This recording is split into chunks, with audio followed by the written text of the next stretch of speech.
Gilles Trignat Résidence, promoteur immobilier dans l'agglomération grenobloise depuis 40 ans, vous présente Si on sortait.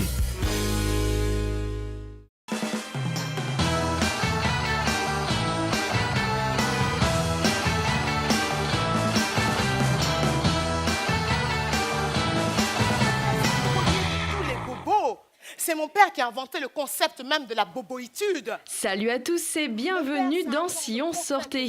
À Voiron mardi, retrouvez Claudia Tagbo au grand angle avec son deuxième spectacle Lucky. L'artiste invite à la réflexion, au rire et à la maturité. Elle emmène le public dans ses lubies et ses envies avec un mélange d'énergie et de drôlerie. Premier commandement, en toutes circonstances, la vie tu remercieras. Ma fille Claire est enceinte de votre fils. Il l'a mise enceinte et il est parti. Voilà, vous commencez à comprendre pourquoi je suis là. Au théâtre municipal de Grenoble, ne manquez pas L'éveil du chameau de Muriel Magellan. C'est l'histoire de deux êtres qui n'auraient jamais dû se rencontrer. Michael est un homme libre, Maryse est une femme mariée et rangée. Deux mondes vont alors s'entrechoquer. Et de le mettre face à ses responsabilités.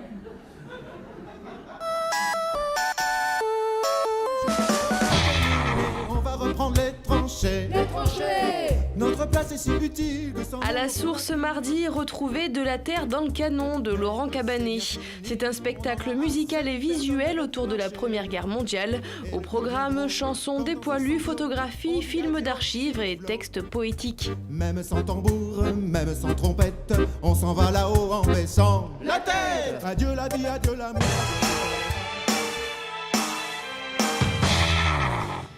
Jusqu'au 20 mars, au musée de Grenoble, c'est hommage à Jules Flandrin. 5 peintures proviennent de sa famille et viennent compléter la collection. Explication. Jules Flandrin, il s'est formé dans l'atelier de Gustave Moreau à Paris.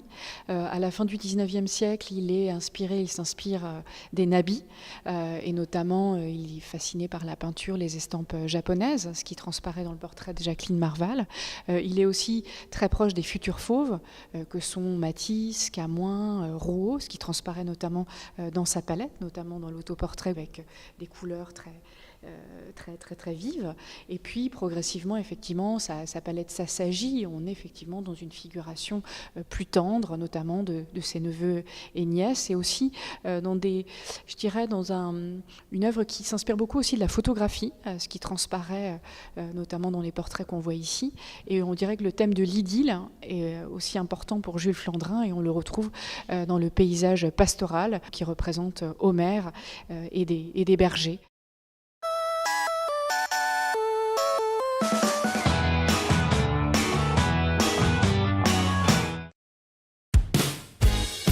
Gilles Trignat Résidence, promoteur immobilier dans l'agglomération grenobloise depuis 40 ans, vous a présenté Si on sortait.